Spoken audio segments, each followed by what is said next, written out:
அதிகாரம் 5வது வசனம். இயேசு அவர்கள் விசுவாசத்தை கண்டு திமிர்வாதக்காரனை நோக்கி, மகனே, உன் பாவங்கள் உனக்கு மன்னிக்கப்பட்டது என்றார். நல்ல ஆண்டவரே ஸ்தோத்திரம். இந்த வசனங்களுக்காக ஸ்தோத்திரம். ஆண்டவருடைய வார்த்தைகளுக்காக ஸ்தோத்திரம். ஜெபம் பண்ணுவோம். ஹல்லேலூயா. ஸ்தோத்திரம், ஸ்தோத்திரம், ஸ்தோத்திரம், ஸ்தோத்திரம், ஸ்தோத்திரம். சகல பிரஸ்தாபத்தை பார்க்கிறோம். தேவன் தம்முடைய வார்த்தையை மகிமைப்படுத்தியிருக்கிறீர். ஆண்டவரே, வார்த்தைகளுக்காக ஸ்தோத்திரம். பிள்ளைகள் வாஞ்சியோடு கேட்டு வளர்ந்து கொண்டிருக்கிற பிள்ளைகளுக்காக நன்றி. சரியாய் கவனித்துக் கொண்டு அதில் மிகவும் கவனம் செலுத்துகிற மக்களுக்காக ஸ்தோத்திரம். வசனங்களை எல்லாரும் கவனிக்கும்படி கூட கர்த்தருடைய ஆவியானவர் உதவி செய்யும். ஆண்டவரே, கேட்கிற வசனங்கள் ஆவியாயும் ஜீவனாயும் இருக்கிறபடியால் இது எங்களுடைய வாழ்வுக்கு ஆண்டவரை வழிநடத்துகிறபடியால் இந்த வசனங்களை கேட்கிற எல்லாருடைய செவிகளும் இருதயமும் விசாலமாய் திறந்திருக்கட்டும். புரிந்து கொள்ளுகிற பிரசன்னம் இருக்கட்டும். வழிநடத்தும் இயேசுவின் நாமத்தில் பிதாவே, ஆமென், ஆமென். கர்த்தருக்கு மகிமை. நீங்கள் செய்கிற எல்லா உபகாரங்களுக்காக எப்போதும் நாங்கள் மறப்பதில்லை. அல்லேலூயா சொல்லுங்க. இந்தி மறப்பது நன்றன்று, நன்றல்லதென்றால் அன்றே மறப்பது. அதையும் சொல்ல மாட்டீங்களா? இந்த பக்கம் தான். அரை மணி நேரம் உங்கள் டைம், இது உங்கள் நேரம். அல்லேலூயா சொல்லுவாப்போ. இதெல்லாம் பத்தாது. வயசாகல நான் போகணும்னா ரொம்ப நிறைய சத்தம் அல்லேலூயா சொல்லணும். சொல்லுவாப்போ. இது மாதிரி சொன்னீங்கன்னா நான் பிரசங்கத்தை உங்களுக்கு தான் பண்ண வைக்க போறேன். கர்த்தருக்கு ஸ்தோத்திரம். சரி, ஆண்டவருக்கு மகிமை உண்டாவதாக. மார்க் 2ஆம் அதிகாரத்தில் 5ஆம் வசனத்தை நாம் வாசிக்க கேட்டோம். 2ஆம் அதிகாரம் 5ஆம் வசனத்தில் என்ன வாசிக்க கேட்டோம்? இயேசு அவர்கள் விசுவாசத்தை கண்டு திமிர்வாதக்காரனை நோக்கி, மகனே, உன் பாவங்கள் உனக்கு மன்னிக்கப்பட்டது என்றார். இயேசு கிறிஸ்துவிலே பிரியமான தேவ பிள்ளைகளே, அருமையான ஆண்டவருடைய ஜனமே, ஆண்டவர் இயேசு கிறிஸ்து தம்மிடம் வருகிறவர்களுக்கு அவர்களின் நிலைமைகளில் என்ன தேவை இருந்தாலும் அதை எல்லாம் சந்திப்பதற்கு, ஒருவேளை சுகவீனமா இருந்தாலும் சுகமாக்குவதற்கு, விடுதலை இன்றி இருந்தாலும் விடுவிப்பதற்கு, அவர்களின் வேண்டுதல் என்னவா இருந்தாலும் அதற்கு பதிலளிப்பதற்கு அவர்களிடம் ஒன்றை ஆண்டவர் எதிர்பார்க்கிறார். அது ஒன்று என்னன்னு சொன்னா, அவரிடம் வந்து வேண்டுதல் பண்ணுகிற, இந்த காரியம் நடந்தால் நலமா இருக்குன்னு நினைக்கிற, எனக்கு ஆண்டவர் செய்ய மாட்டான்னு ஏக்கத்தோடு இருக்கிற யாரா இருந்தாலும், என்ன தேவை இருந்தாலும் அந்தந்த காரியத்துக்கு அவர்கள் தேவனிடத்தில் வருகிற போது ஆண்டவர் எதிர்பார்க்கிற ஒரே ஒரு காரியம், அவர்கள் அவரை விசுவாசிக்கிறார்களா என்பதை மட்டும்தான் பார்க்கிறார். இந்த வேத பகுதியில் இயேசு கிறிஸ்துடைய ஊழிய பகுதியில் ஆண்டவர் இயேசு பிறந்தார். அவர் பிள்ளையாகவே ஒரு மனுஷனாகவே வளர்ந்தார். 30 வயதுல வரைக்கும் வீட்டுல ஒரு தச்சு வேலை தன் தகப்பன் என்று சொல்லப்படுகிறவர் யோசேப்பு அவரோடு கூட தன் குடும்பத்துல தச்சு வேலை செய்தார். அப்படி 30 வயதுல, அதுக்கு முன்னாடி ஆலயத்துக்கு போனேன்னா ஆலயத்துக்கு போனாரு, சுத்திகரிப்பு பண்ணாரு, ஆண்டுக்காக வசனங்கள் எல்லாம் கற்றுக்கொண்டாரு, நிறைய காரியங்களை செய்தாரு. 30 வயதுல ஞானஸ்தானம் பெற்றாரு. பரிசுத்தாவுடைய அபிஷேகம் அவங்க மேல புறாரூபம் கொண்டு இறங்கி வந்தது. வனாந்திரத்துல போய் 40 நாள் இரவும் பகலும் ஜெபம் பண்ணிட்டு அந்த ஆவியுடைய வல்லமையோடு கூட வந்து ஊழியத்தை தொடங்கினார். அவர் ஊழியத்தை தொடங்கின நாள் முதல் அந்த நாட்கள் பயங்கரமான அற்புதங்களும் அடையாளங்களும் ஏராளமாக நடந்து கொண்டே இருந்தது. குருடர்கள் பார்த்தார்கள், செவிடர்கள் கேட்டார்கள், முடவர்கள் நடந்தார்கள், குஷ்டரோகிகள் சுத்தமானார்கள், வியாதிகள் குணமானது, மரித்தோர்கள் உயிரோடு கூட எழுப்பினார்கள், பிசாசுகள் துரத்தப்பட்டது. யார் யாருக்கு என்னென்ன தேவை இருந்து வந்தார்களோ அத்தனை பேருக்கும் அத்தனை தேவையை சந்திக்க வல்லமை உடையவராக ஒரு ஊழியத்தில் வெளிப்பட்டார். அல்லேலூயா சொல்லுங்க. முன்னால உள்ளவங்க மைக்கு கொடுத்து பேச சொல்ல போறாங்க, சத்தம் எனக்கு கேட்கணுமா? சரி, ஆமாம். முன்னால உள்ளவங்க சத்தம், பின்னாடி உள்ளவங்க சத்தம் தான் எனக்கு கேட்குது. சரி, பேசவே விட மாட்டாங்க. கர்த்தருக்கு ஸ்தோத்திரம். இப்போ பாருங்க, ஆண்டவர் இடத்துல வருகிறவர்களுக்கு என்ன வேணாலும் ஆண்டவர் செய்வார். நீ எதை கேட்டாலும் செய்வேன்னு சொல்லிட்டாரு. ஒரு ஃப்ரீடம், ஒரு வார்த்தை கொடுத்தாரு, என் நாமத்தில் எதை கேட்டாலும் அதை நான் உங்களுக்கு செய்வேன். ஒரு விட்டமின் குறைவா இருந்தால் அதுக்காக கூட ஜெபம் பண்ணலாம். உலகால குறிப்பா வலிக்குன்னா அதுக்காக ஜெபம் பண்ணலாம். அல்லது கண்ணீர் வராமே ஜெபம் இருக்குதா, கண்ணீரின் ஜெபம் தாருன்னா கண்ணீர் கூட தந்து ஜெபம் பண்ண வைப்பாரு. என்ன பிரச்சனைனாலும் ஆண்டு கேட்கலாம். ஆனால் ஒன்று ஆண்டு எதிர்பார்க்கிறது, அதை கேட்கும் போது இடத்துல விசுவாசம் இருக்குதா, அவர் செய்ய முடியும்னு நம்பி கேட்கிறேனா என்பதுதான் ஆண்டு எதிர்பார்க்கிற ஒரு காரியம். இன்னைக்கு உங்களுக்கு தேவை எதுவானாலும் அவரால் சந்திக்க முடியும் என்பதை முதலாவது நம்பிக்கையோடு விசுவாசத்தோடு கேட்க பழகணும். சரியா? இப்போ இங்க பக்கவாத வியாதியில பல வருஷமா படுகையில கிடந்தவனை ஆண்டவர் சுகமாக்குவதை பார்க்கிறோம். எப்படி என்றால் மார்க்கு சுவிசேஷம் 2ஆம் அதிகாரம் 1-12 வரைக்கும் நம்ம ரீட் பண்ணும்போது, அதை வாசிக்கின்ற போது தெளிவா இருக்கிறது. வேற 2 பகுதியில் எழுதப்பட்டிருக்கு. 3 சுவிசேஷங்களிலே இந்த பக்கவாத வியாதி, திமிர்வாத வியாதி என்று சொல்லப்பட்ட படுகையில் கிடந்தவனை சுகமாக்கிறதை 3 பேர் எழுதுகிறாங்க. ஒன்று மத்தேயு 9ஆம் அதிகாரத்தில் எழுதுறாரு, அங்க வாசிக்க வேண்டாம் நான் சொல்றேன். மார்க்கு 2ஆம் அதிகாரத்தில் எழுதுறாரு, லூக்கா சுவிசேஷத்துல அவர்கள் எழுதுகிறார். 3 பேர் எழுதுறதுல ரொம்ப விரிவாக எழுதுறது யாருன்னா மார்க்கு தான். கொஞ்சம் எலாபரேட் பண்ணி எழுதுறாரு. வாசிக்கும் போது 2ஆம் அதிகாரம் 1ஆம் வசனத்திலிருந்து, சில நாட்களுக்கு பின்பு அவர் மறுபடியும் கப்பர்நகூமுக்கு போனார். அவர் வீட்டில் இருக்கிறார் என்று ஜனங்கள் கேள்விப்பட்டு உடனே வாசலுக்கு முன்னும் நிற்க இடம் போடாதபடிக்கு அநேகர் கூடி வந்தார்கள். அவர்களுக்கு வசனத்தை போதித்தார். அப்பொழுது 4 பேர் ஒரு திமிர்வாதக்காரனை சுமந்து கொண்டு அவரிடத்தில் வந்தார்கள். ஜனக்கூட்டத்தின் நிமித்தம் அவருக்கு சமீபமாய் சேரக்கூடாமல் அவர் இருந்த வீட்டின் மேற்கூரையை பிரித்து திறப்பாக்கி திமிர்வாதக்காரன் கிடக்கிற படுகையை இறக்கினார்கள். இயேசு அவர்கள் விசுவாசத்தை கண்டு திமிர்வாதக்காரனை நோக்கி, மகனே, உன் பாவங்கள் உனக்கு மன்னிக்கப்பட்டது என்றார். அங்கே உட்கார்ந்திருந்த வேதபாரகரில் சிலர், இவன் இப்படி தேவதூஷணம் சொல்லுகிறது என்ன? தேவன் ஒருவரை எண்ணி பாவங்களை மன்னிக்கத்தக்கவன் யார் என்று தங்கள் இருதயங்களில் சிந்தித்துக் கொண்டிருந்தார்கள். அவர்கள் தங்களுக்குள்ளே இப்படி சிந்திக்கிறார்கள் என்று இயேசு உடனே தம்முடைய ஆவியில் அறிந்து அவர்களை நோக்கி, நீங்கள் உங்கள் இருதயங்களில் இப்படி சிந்திக்கிறது என்ன? உன் பாவங்கள் உனக்கு மன்னிக்கப்பட்டது என்று சொல்வதோ, எழுந்து உன் படுக்கையை எடுத்துக்கொண்டு நடவென்று சொல்வதோ எது எளிது? பூமியிலே பாவங்களை மன்னிக்க மனுஷகுமாரனுக்கு அதிகாரம் உண்டு என்பதை நீங்கள் அறிய வேண்டும் என்று சொல்லி திமிர்வாதக்காரனை நோக்கி, நீ எழுந்து உன் படுகையை எடுத்துக்கொண்டு உன் வீட்டுக்கு போ என்று உனக்கு சொல்லுகிறேன் என்றார். உடனே அவன் எழுந்து தன் படுகையை எடுத்துக்கொண்டு எல்லாருக்கும் முன்பாக நடந்து போனான். அப்பொழுது எல்லாரும் ஆச்சரியப்பட்டு, நாம் ஒரு காலம் இப்படி கண்டதில்லை என்று சொல்லி தேவனை மகிமைப்படுத்தினார்கள் என்று மார்க்குல இவ்வளவு விவரமா எழுதுறார். ஆமென். எத்தனை வருஷம் கொடுத்திருந்தாருன்னு தெரியல. பயங்கரமான வியாதி. இது ஒரு பக்கவாத வியாதி. கை கால் வழங்காத ஒரு வியாதி, கை கால் குறுகி போன ஒரு வியாதி. பாவங்களும் சாபங்களும் சுமந்து கொண்டிருக்கிற குடும்பத்துல வியாதிப்பட்டு படுத்து கிடக்கிறான். அப்போ இவனை இயேசுவிடத்துல கொண்டு வருகிறார்கள். கொண்டு வருவதற்கு அவங்க மூலாதாரமா பயன்படுத்தின ஒரு காரியம் என்னவென்றால், இதுக்கு முன்பதாக அவங்க நிறைய காரியங்களை கண்டிருந்தாங்க. 1ஆம் அதிகாரத்துல நம்ம வாசிக்கிற போது இதுக்கு முன்னால நிறைய காரியங்களை அவங்க பார்த்தாங்க. என்னென்ன காரியங்களை பார்த்தாங்க? 1ஆம் அதிகாரத்தில் பிசாசுகள் ஓடினது இயேசுடைய ஊழியத்தில், குஷ்டரோகம் சுஸ்தமானது இயேசு செய்த ஊழியத்தில், அவரிடத்துல வந்த சகல வியாதிகளை குணமாக்கினார் இயேசு. இப்படி செய்தபடினால இதை கண்ட ஜனங்கள் நிறைய ஊருக்குள்ள பேசிக் கொண்டிருந்தாங்க. பல ஊர் பகுதியில போய் சுற்றி ஊழியர்களை செய்து கொண்டு வந்தார். இப்ப கவனிங்க, பைபிள் இப்ப படிச்சா உங்களுக்கு புரியாது, நான் சொல்றதும் புரியாது. ஆமென். இப்போ கவனிங்க, அந்த பகுதியெல்லாம் போய் ஊழியர்களை செய்துட்டு மறுபடியும் தன்னுடைய பட்டணமா இருக்கிற கப்பர்நகூமுக்கு வந்தார். கவனிங்க, கப்பர்நகூமிலே இயேசுவானவர் ஊழியத்தினுடைய தலைமையிடமாக வைத்திருந்தார். குறிப்பாக சரித்திர ஆசிரியர்கள் என்ன சொல்றாங்க, அங்க ஒரு வீட்டை ஒரு வாடகைக்கு எடுத்து அதுல அவர் தங்கி இருந்தார் என்று சொல்கிறாங்க. வருகிற போகிற போது தேசம் முழுவதும் சுற்றி ஊழியம் செய்தார். ஆனால் போய் தங்குவதற்கு கப்பர்நகூமில் ஒரு வீட்டை எடுத்து நடத்தினார், அங்கே தங்கி இருந்தார் என்று சொல்லுகிறாங்க. அப்படி அவர் தம்முடைய பட்டணத்துக்குன்னு பார்க்கிறோம். என்ன அந்த இடத்துல பார்க்கணும், தம்முடைய பட்டணத்துக்கு வந்தார். அவர் குடியிருக்கிற ஊருக்கு போனார். கப்பர்நகூம், அந்த ஊர் பேர் என்னது? கப்பர்நகூம். இப்போ அந்த ஊர்ல உள்ளவர்கள் தானே எல்லா இடத்திலும் நடந்த அற்புதங்களை கேள்விப்பட்டதுனால, ஏன் இவனுக்கு என்னால செய்ய முடியாதா? ஆண்டவர் இயேசு இவனுக்கு அற்புதம் செய்ய மாட்டாரா என்று அவருக்கு தெரிந்த, ஒருவேளை உறவினர்களா இருக்கலாம், ரொம்ப நெருங்கிய நண்பர்களா இருக்கலாம், 4 பேர் ஒன்று சேர்ந்துட்டாங்க. ஒன்று சேர்ந்து ஒரு திமிர்வாதக்காரனை தூக்கி கொண்டு வராங்க. ஆமென். இந்த பக்கம் தான் ஆமென் வருது, இந்த பக்கம் ஆமென் இருக்காங்கல்ல. இப்படி அடுத்த வாரம் சொல்லலாம்னு பிளான் பண்ணிட்டீங்களா? ஆமென் சொல்லுங்க. அதுக்கு சொல்லுங்க. ஓ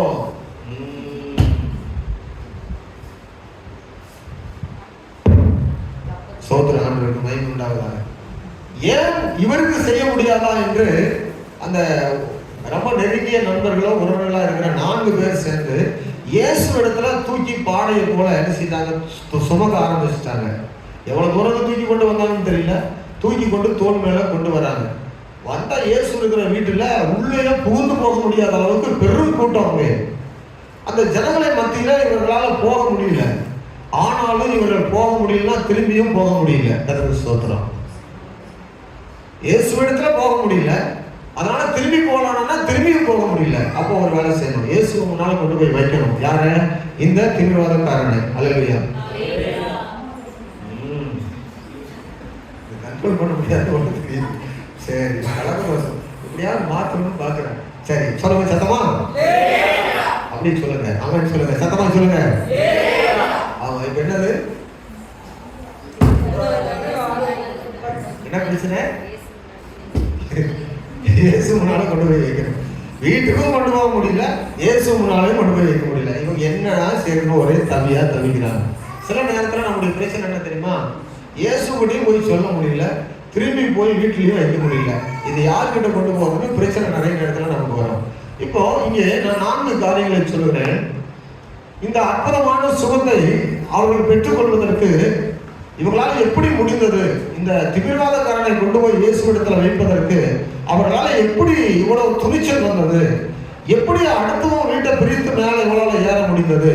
மேலே ஏறது மட்டுமல்ல, இவனை எப்படி 4 பேர் அப்படியே மேலே கூரைக்கு மேலே சுமந்து கொண்டு போக முடிந்தது? சரிக்கும் விடல, இவனை 4 பேர் சேர்ந்து மேலே கொண்டு போய் அங்கிருந்து இறங்குறதுக்கு இவங்களுக்கு எப்படி முடிந்தது? அப்போ ஒரு கட்டில் இறங்குற அளவுக்கு ஒரு கூரையை திறப்பாக்கிட்டாங்கன்னா எவ்வளவு பெரிய காரியங்களை செய்திருக்காங்க. எப்படி இவங்களால் முடிந்தது என்பதற்கு ஒரு 4 காரியங்களை நான் முன்வைக்கிறேன். முதலாவது, ஆண்டவர் இயேசு சொன்ன ஒரு காரியம், அந்த படுகையோடு தமக்கு முன்பதாக இறங்கின அவர்களிடத்துல ஆண்டவர் கண்ட ஒரு காரியங்களை அவர் சொல்றாரு. 5ஆம் வசனத்தில், இயேசுவுக்கு முன்பதாக அந்த திமிர்வாதக்காரனை கொண்டு போய் படுகையோடு இறக்கினார்கள். அப்போ இயேசு அதை அந்த படுகையோடு இறக்கப்பட்ட மனிதனை பார்த்துட்டு 5ஆம் வசனத்தில், அவர்கள் விசுவாசத்தை கண்டு திமிர்வாதக்காரனை நோக்கி, மகனே, உன் பாவங்கள் உனக்கு மன்னிக்கப்பட்டது. ஆண்டவர் இயேசுவே சொல்றாரு. அந்த இயேசு என்ன நினைத்தார் என்பது குறித்து வேதத்தில் சொல்லப்படுது. அவங்க விசுவாசத்தை கண்டு. முதலாவது என்னது? அவர்கள் விசுவாசம், அவளிடத்துல விசுவாசம் இருந்தது. கொண்டு வர விசுவாசமே காரணமா இருந்ததுன்னு சொல்லலாம். கொண்டு வருவதற்கு விசுவாசத்தை விட விசுவாசமே அவனை கொண்டு வருவதற்கு காரணமா இருந்தது. இயேசுவிடத்துல போனா கண்டிப்பா இவன் சுகமாயிடுவான். வீட்டில் உள்ளவங்களாம் சொன்னாங்க, எவ்வளவா மருந்து பார்த்தோம், மாத்திரை பார்த்தோம், எத்தனை நாள் இவளுக்கா என்னென்ன மருத்துவம் எல்லாம் பண்ணோம் அப்படின்னு சொல்லி. ஆனா இவங்க விசுவாசம் என்ன? இயேசுவிடத்துல கொண்டு போனா இவன் சுகமாயிருவான்ங்கிற 100க்கு 100 விசுவாசத்தோடு தோன்றி. அப்போ இந்த விசுவாசத்தை முதலாவது பார்க்கிறோம். இயேசுவிடத்துல வருவதற்கு, அவனை கொண்டு வருவதற்கு விசுவாசம் அடிப்படையாக செயல்படுகிறதை பார்க்கிறோம்.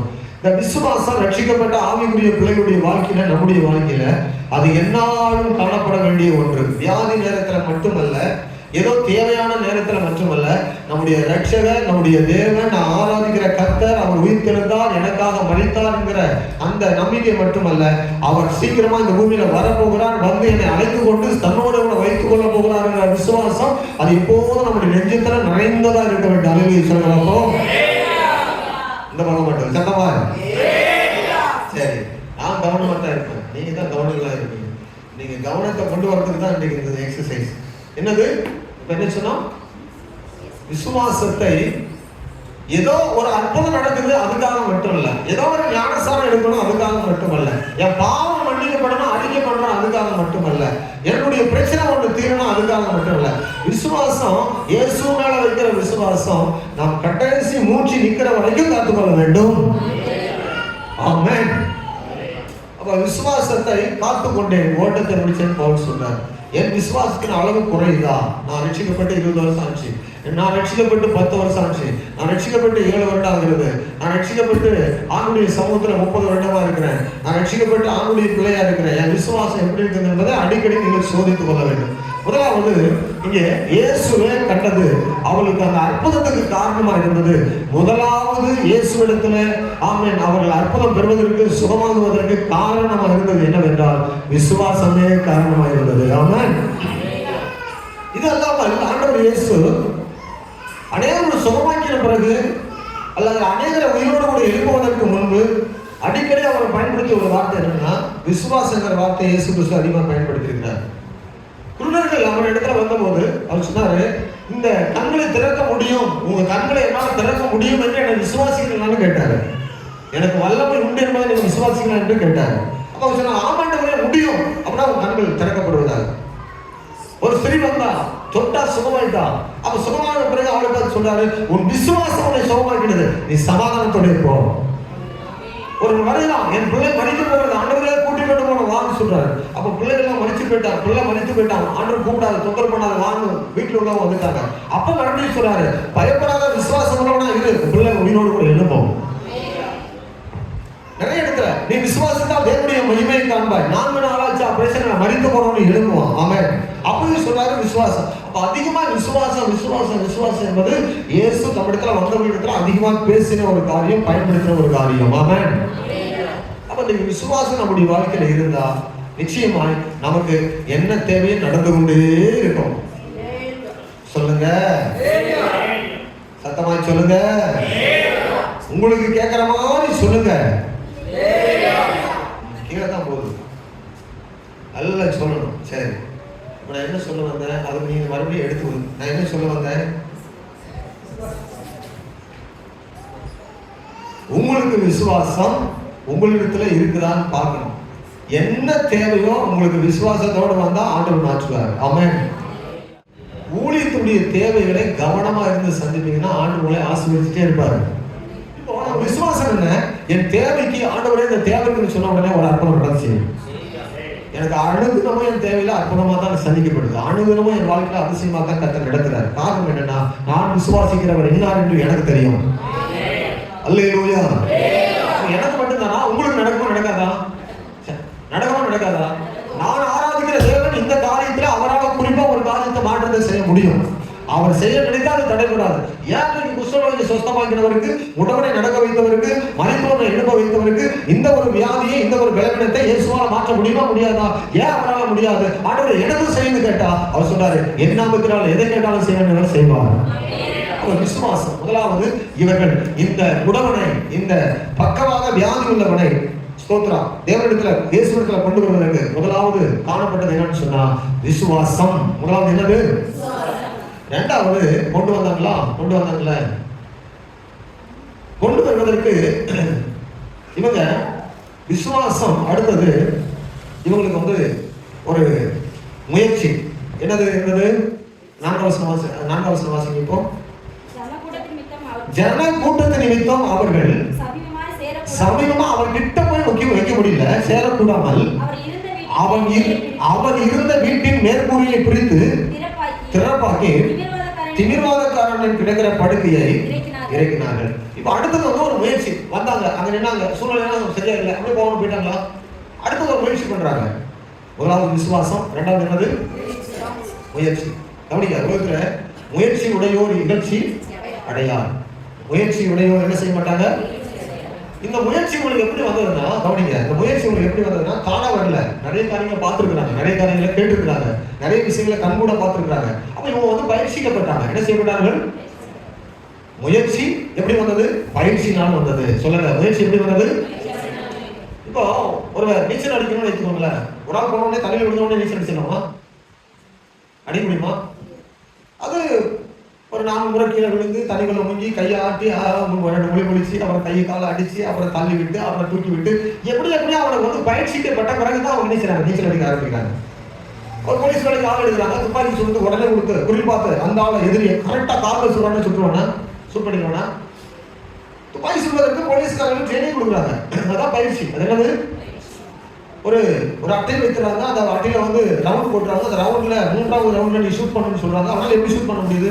ஒரே நேரத்தில் அவனால ஷூட் பண்ண முடியாது, அடிப்படை துப்பாக்கி எடுத்து முடியாது. இவங்களுக்கு எப்படி வந்தது விசுவாசம்? நிறைய பயிற்சிக்கப்பட்டாங்க, நிறைய பார்த்துருக்குறாங்க, நிறைய பார்த்து ஏன் அங்க நடந்தது, இங்க நடந்தது, ஏன் இங்க நடக்காத ஒரு காரியம். அப்ப பயிற்சி வந்து இவங்களை முயற்சிக்கு நேரம் நடந்துச்சு. பயிற்சி எதுக்கு நடந்தது? ஆண்டவரே பயிற்சிப்பாராம். சங்கீதக்காரர் 140 அந்த சங்கீதத்தை 144 சங்கீதக்காரர் சொல்றாரு, ஆண்டவர் என்ன பயிற்சிக்கிறாருன்னு சொல்றாரு. இது வந்து ட்ரெயின் பண்றாரு. என் கைகளை போருக்கும் என் விரல்களை யுத்தத்திற்கும் படிப்பிக்கிற அந்த படிப்பிக்கிறார் என்பது இருக்குல்ல, அது இங்கிலீஷ் பைபிள்ல ரொம்ப அழகா இருக்குது. ட்ரெயின்னா ரயில் இல்லை, இது என்னது? ட்ரெயினிங் சொல்லுவாங்கல்ல, ட்ரெயின் பண்ணப்படுது. இது என் விரல்களை வந்து அம்புகளை எப்படி பிடிக்க வைக்கிறாரு, வில்லை எப்படி இழுக்க வைக்கிறாரு, நெஞ்சில எந்த இடத்துல வைக்க வைக்கிறாரு, விரல்களை எப்படி ஞானேற்ற வைக்கிறாரு, எந்த விரலை எப்படி இழுக்கணும்னு சொல்லி தராரு. என் விரல்கள் எல்லாம் சத்துருக்களுக்கு மேல விடுவதற்கு என் விரல்களை வந்து அவர் பயிற்சி வைக்கிறார். ஹல்லேலூயா. இந்த பக்கம் சொல்லுங்க, இந்த பக்கம் வரல. முதல் லைன்ல உள்ளவங்களே இந்த அளவுக்கு வீக்கா இருக்கிறீங்க. இந்த மாதிரி சொல்லுங்க, ஹல்லேலூயா சொல்லுங்க. ஆமா, இப்படியே சொல்லிட்டு கொஞ்சம் நல்லா இருக்கும். அப்போ ஆண்டவர் வந்து அந்த வில்லு இப்படி வளைஞ்சிருக்கு இல்லையா, அந்த வில்லு அந்த அம்பு நேரம் வைப்போம் இல்லையா, அந்த விரலை வந்து எப்படி பிடிக்கணும்னா அந்த விரலை கூட மேலையா கீழையா கொஞ்சம் அழுத்தணுமா கீழையா அப்படின்னு சொல்லி ட்ரெயின் பண்றாராம். என் விரல்களை யுத்தத்திற்கு படிப்பிக்கிறேன் ட்ரெயின் பண்றேன். கர்த்தருக்கு ஸ்தோத்திரம் அப்படின்னு சொல்றாரு. யுத்தத்துக்கு அவரே படிப்பிக்கிறார். இந்த யுத்தமே இல்லாமல் அவர் ஓய பண்ண முடியும். உங்களுக்கு வந்து பிரச்சனை இல்லாம ஆண்டவரால் சரி பண்ண முடியும் தெரியுமா? ஏன் நம்ம யுத்தத்தை நமக்கு அனுமதிக்கிறாருன்னா நமக்கு ட்ரைனிங் கொடுக்குறாரு. பைபிள்ல வசனம் இருக்கா, இருக்குது. பைபிள்ல வசனம் இருக்கா, ஒவ்வொரு காரியத்திலும் நம்ம ட்ரைனிங் கொடுப்பாரு. எனக்கு உங்களுக்கும் ட்ரெயின் பண்றதுக்கு இந்த பூமியில நிறைய போராட்டங்கள், சில பிரச்சனைகள், சில எதிரிகள், சில சத்துருக்கள், சில காரியம் நடக்காது, சில காரியங்கள் விசுவாசத்தையும் நம்ம பலப்படுத்துவதற்கு சில போராட்டங்களையும் மேற்கொள்வதற்கு நம்ம ட்ரெயின் பண்றாரு ஆண்டவர். வேத வசனத்துல வாசிக்கும்போது, நியாயபதிகளை வாசிக்கும்போது 2:23 வசனம் சில பயிற்சி நம்ம ஆண்டவர் தராரு. 2:23 வாசிக்கும்போது நியாயபதிகள் அதற்காக கர்த்தர் அந்த ஜாதிகளை யோசுவாவின் கையில வெட்டி மடிந்து போவதற்கு ஒப்பு கொடுக்காமல் அவர்களை சீக்கிரமா வேற தேசத்துக்கும் துரத்தி விடாமல் வைத்திருந்தாராம். கவனிங்க, அந்த ஜாதிகளை அடிக்கவும் இல்லை, அந்த ஜாதிகளை துரத்தி விடவும் இல்லை. ஏன் அந்த தேசத்துல வைத்திருந்தாருன்னா காரணம் இருக்கு. அந்த வசனம் மறுபடியும் நீங்க படிக்கும்போது இதற்காக நாலு வருஷம் அதுக்கு 4 வருஷம் படிக்கும்போது அவர் பிதாக்கள் கர்த்தரின் வழியை கவனித்தது போல அவர்கள் அதனை நடக்கும்படிக்கு அவர்களை கவனிப்பார்களோ இல்லையோ என்று அவர்களை கொண்டு இஸ்ரவேலை சோதிப்பதற்காக அப்படி செய்வேன் என்றார். அதற்காக அந்த ஜாதிகளை விட்டு வைத்தார். அந்த ஜாதிகளை என்ன செய்தாரு? யுத்தம் பண்றதுக்குனே விட்டு வச்சார். ஆண்டு அடிக்கணும் அழிச்சிருக்கலாம, தொலைக்கலாம, கொல்லவும் இல்லை. யோசுவா கருத்துல கொடுக்கவும் இல்லை, யோசுவா இடத்துல கொல்றதுக்கு அழிக்கிறது கொடுக்கவும் இல்லை. அப்புறம் என்ன செய்யல? துரத்தி விடவும் இல்லை. ஏன் வச்சாரு? எதிரிகளை சில காரியங்களை ட்ரெயின் பண்றதுக்காக, அந்த வழிகளை நம்ம அறிய வேண்டும் என்பதற்காக. கர்த்தருக்கு மகிமை உண்டாவதாக. ஆமென். அல்லேலூயா சொல்லுவோம், சத்தமா சொல்லுவோம். வேதம் சொல்லுகிறது தெளிவுபட பழக்குவிப்பதற்காக. இன்னும் உங்களுக்கு புரியலையா? இது ரொம்ப புரியாம இருக்கா? 3 வருஷம் வாசிங்க. நேரத்தில் ஆண்டவர் சில நேரத்தில் கானான் தேசத்தில் சகல யுத்தங்களையும் அறியாதிருந்த இஸ்ரவேலராகிய அனைவரையும் சோதிப்பதற்காக இஸ்ரவேல் புத்திரரின் சந்ததியாரும் அதற்கு முன் யுத்தம் செய்ய அறியாதிருந்தவர்களும் அவைகளை அறியும்படிக்கு பழக்குவிப்பதற்காகவும் கர்த்தர் விட்டு வைத்த ஜாதிகள் யார் என்றால், ஒரு கூட்ட ஜாதிகளே இருக்கிறாங்க. விட்டு வைத்த ஜாதிகள் ஒரு கூட்ட ஜாதிகளே யார்? எதற்காக? பழக்குவிப்பதற்காக. எதை பழக்குவிப்பதற்காக? யுத்தம் செய்வதற்கு பழக்கு. எதிரி இப்படியா விட்டு வச்சு யுத்தம் பண்றது பழகிறது. ஆண்டவர் வந்து சில காரியங்களை பழக்கப்படுத்துவார். 3ஆம் வசனத்துல இன்னும் தெளிவா இருக்குது. 3 இன்னும் தெளிவா இருக்குது. அந்த எத்தனை ட்ரெயின் பண்றது வைத்திருந்தாரு? பெலிஸ்தரின் 5 அதிபதிகளும் சகல கானானியரும் சீதோனியரும் பாகால் எர்மோன் துவங்கி ஆமாத்துக்குள் பிரவேசிக்க வரைக்கும் லீபனோனின் மலையில் குடியிருக்கிற ஏவியருமே. இவங்க எதுக்காக வைத்திருந்தாரு? 2ஆம் வசனம், இஸ்ரவேல் புத்திரரின் சந்ததியாரும் அதற்கு முன் யுத்தம் செய்ய அறியாதிருந்தவர்களும் அவைகளை அறியும்படிக்கு பழக்குவிப்பதற்காகவும் கர்த்தரை விட்டு வைத்த ஜாதிகள் இவர்கள். அப்ப இந்த 5 பலிஸ்தீன அதிபதிகள் எந்த காலத்து வரைக்கும் அப்படியே தொடர்ந்து கொண்டே இருந்தாங்க. இந்த 5 அதிபதிகள் நடுவில் தான் யார் வந்தது? கோலியாத்து வந்தான். கோலியாத்துக்குள்ள வந்த பிறகு 4 பேர் பராக்கிரமசாலிகள் அவனை போலவே இருந்தாங்க. ஏன் ஆண்டவர் விட்டு வைத்தாரு? ஒரு நாளைக்கு தாவீதை ராஜாவா இருக்கணும், அதுக்கு அவங்க யுத்தம் பண்ணணும். ஒரு யுத்தம் பண்ணணும்னா அந்த யுத்தத்துல அவன் ட்ரெயின் பண்ணப்பட்டிருக்கணும், ஒரு பெரிய ஜெயம் எடுக்கணும். ஆமென். முதல்ல நீங்க வாசிச்சிருப்பீங்க, அதாவது பயிற்சி இல்லாமல் யுத்தம் இல்லை, யுத்தம் இல்லாமல் ஜெயம் இல்லை, ஜெயம் இல்லாமல் கிரீடம் இல்லை. ஆமென். யுத்தம் இல்லாமல் பயிற்சி இல்லாமல் ஒரு பெரிய பயிற்சி இல்லாமல் ஒரு காரியத்தில் ஜெயம் எடுக்க முடியாது. முதலாவது நல்லா கவனிங்க, ஒரு வார்த்தையில முதல்ல சொல்றேன். இவங்க சுற்றிலும் நல்லா பார்த்து ட்ரெயின் பண்ணிட்டாங்க. யாரு? இவங்க சுற்றிலும் பார்த்து இந்த வியாதி குணமா இருக்குது, அந்த மனுஷன் சுகமா இருக்குது, அந்த இடத்துல பிசாசு ஓடி இருக்குது, இந்த காரியத்துல கர்த்தர் இந்த இயேசு தானே செய்தாரு, இந்த இயேசு ஏன் இந்த காரியத்தை செய்ய மாட்டாருங்கிற கேள்வி அவங்களுக்குள்ள வந்துருச்சு. எல்லாம் பார்த்து பழகி இருக்கிறாங்க. இப்போ பழக்குவிக்கப்பட்டவங்க தாராளமா கொண்டு வராங்க. கொண்டு வந்துட்டு சூழ்நிலை பிரச்சனை அப்படின்னு சொல்லி திரும்பி போகல. அடுத்தது பயிற்சிவிக்கப்பட்டவங்க அந்த பயிற்சியில முயற்சி பண்ணுறாங்க. என்ன செய்யறாங்க? என்ன பயிற்சி முயற்சி பண்ணுறாங்க? இந்த பயிற்சியை பத்தி கொஞ்சம் நான் சொல்ல விரும்புறேன். ஆண்டவர் பயிற்சியை பத்தி ஏதாவது சொல்லிக் கொடுத்தாரா ஜனங்களுக்கு, இஸ்ரவேல் ஜனங்களுக்கு? சொல்லுங்க, பயிற்சியை பத்தி ஏதாவது இந்த பழக்குவிப்பதற்கு ஏதாவது காரியங்களை சொல்லிக் கொடுத்தாரா? கானானை போய் சுற்றி பார்த்து வாங்க சொல்றது என்னது? அந்த தேசத்தை போய் பார்க்கும்போது அது எப்படி இருக்கணும் திடீர்னு போய் பார்க்கும்போது நீங்க பயந்துடக்கூடாது. முதல்ல போய் பார்த்துக்கலாங்க. அவங்க நெடியவர்களா அல்லது எளியவர்களா, விவசாயிகளா, யுத்தகர்களா, யாருன்னு முதலாவது போய் பார்த்துக்கலாங்க. அப்ப கானானியர்களையும் கானான் தேசத்தையும் முதல்ல போய் பார்க்க சொன்னாரு. இது வந்து பழகுவிப்பதற்கு அடையாளம். எரிகோவை 7 முறை சுற்றி வாங்கன்னு சொன்னாரு. இது என்ன அடையாளம்? ஒரு பிரச்சனை ஒரே நாள முடியாத ஒரு பிரச்சனைக்கு நீங்க தொடர்ந்து என்ன செய்யணும்? விடாப்பிடியா விசுவாசத்தை காத்து கொண்டு சுற்றி வரணும். பழக வைக்கிறாரு. 7வது நாள் 7 முறை சுத்தம் பண்ணி சொல்றாரு. 7வது நாள் 7 முறை சுத்தம் பண்ணி இவர் காலெல்லாம் மொத்தமே ஓவரான வழியா இருக்கும். எங்களால முடியாத ஆண்டவரே உட்கார்ற நேரம் வந்திருக்கும். ஆண்டவர் பிரிய செய்கிற நேரம் எது தெரியுமா? நம்ம பிரயாசப்பட்டு போராடி ஆண்டவரே இது போதும் நீங்க பார்த்துக்கணும்னு சொல்ற நேரம் வருகிற வரைக்கும் பிரயாசப்பட வைப்பாங்க. ஆண்டவருக்கு மகிமை உண்டாவதாக. அல்லேலூயா. கவனிங்க. இப்போ இந்த ஒரு நாள்ல 7 முறைன்றது அவங்க என்ன சொல்றாங்கன்னா ஒரு 6 கிலோமீட்டர் சுற்றளவு இருக்குன்னு சொல்றாங்க. எத்தனை கிலோமீட்டர் சுற்றளவு? ஏற்கனவே 6 நாள் ஒரு முறை சுற்றி வந்திருக்கிறாங்க. 7வது நாள் யுத்தம் வேணும், உடன்படிக்கப்பட்ட சுமகரோட நடக்கணும்னா நீங்க யோசிச்சு பாருங்க. யோசிச்சிருப்பாங்க. 6 நாள் நடந்தோம், எந்த இடத்துல எழுதி இருக்குது? 6 நாள் நடந்தோம், எந்த மதிலுக்குள்ளேயே விரிசல் விட்டு இருக்குது? 6 நாள் நடந்தோம், ஒரு கல்லு கூட விழலையா? 7வது நாள் நடக்க சொல்றாருயா, ஒண்ணுமே நடக்கலையா உலகத்துல? ஆனா 7வது நாள் நடக்கலையா அப்படின்னு சொல்லி நடந்திருப்பாங்க. அப்ப 7வது நாள் 6 முறை நடக்கும்போது சொல்லியிருப்பாங்க, ஆண்டு சொன்னாரு நானும் நடக்கிறேன், ஒண்ணுமே நடக்கல, 6 முறை சுத்தி வந்துட்டேன். அது சொல்றாரு 7 முறை. அப்ப 7 முறை நடக்கும்போது கால் என்னவா இருக்கும் யோசிச்சு பாத்தீங்களா? ஆனா நடக்கிறாங்க. கர்த்தர் சொல்லிட்டாரு நடக்கும். ஆமாம், இந்த எரிகோ இடிந்து விழும், கண்டிப்பா நடப்பேன். கால் வலிச்சாலும் பிரச்சனை இல்லை, நடப்பேன். முழங்கால் போட்டு வலினாலும் சரி நான் ஜெபம் பண்ணுவேன். ஜெபத்துல காரியம் நடக்கும். பிரைஸ்லா. ஆண்டுடைய பிள்ளைகள் இந்த விசுவாசத்தை பயிற்றுவிக்கிறார் பாருங்க. என்ன செய்யறாரு? பயிற்றுவிக்கிறார். அப்ப ஆண்டு பயிற்சி கொடுக்காம இருக்க மாட்டார். தம் பிள்ளைகள் வெள்ளசாலிகள். ஏன்னா இந்த 1000 வருட அரசாட்சியில் இந்த பூமியில நீங்க தான் நியாயதிபதிகளா இருக்க போறீங்க. நம்ம தான் இந்த பூமியில 1000 வருடம் அரசாட்சி செய்ய போறீங்க. அப்படின்னு சொல்லுங்க. அப்போ நீதி நியாயங்கள் யுத்தம் எல்லாம் தெரிஞ்சிருக்கணும் உங்களுக்கு. அப்போ அது மட்டும் இல்ல, ஒரு முறை ஒரு சிங்கம் வந்துச்சு, ஒரு முறை ஒரு கரடி வந்துச்சு. எதுக்கு ரெண்டு இடம் வந்துச்சு? ஆண்டவர் தாவீதுக்கு ஆண்டவர் அவ்வளவு பிரியமா இருந்தாங்க. எதுக்கு சிங்கம் வந்துச்சு? ஏன் தெரியுமா? பயிற்றுவிக்கிறார். ஒரு நாளைக்கு கோலியாத் வர போறான், ஒரு நாளைக்கு யார் வர போறாங்க? இன்னைக்கு சிங்கம் வருது ராஜா, நாளைக்கு கரடி வருது, ஒரு நாளைக்கு கோலியாத் வந்து வைக்க போறான். இது ரெண்டையும் வந்துட்டு அவனையும் ஜெயிச்சுக்கிறான். ஆமா, இது நீ ஒரு நாளைக்கு சொல்லணும்னா இன்றைக்கு இதை கொல்லு. நீ இதை ஒரு நாளைக்கு சொல்லி ராஜா கிட்ட உன் வீரத்தை சொல்லணும்னா இன்றைக்கு இதை கொல்ல வேண்டும். பேசலா.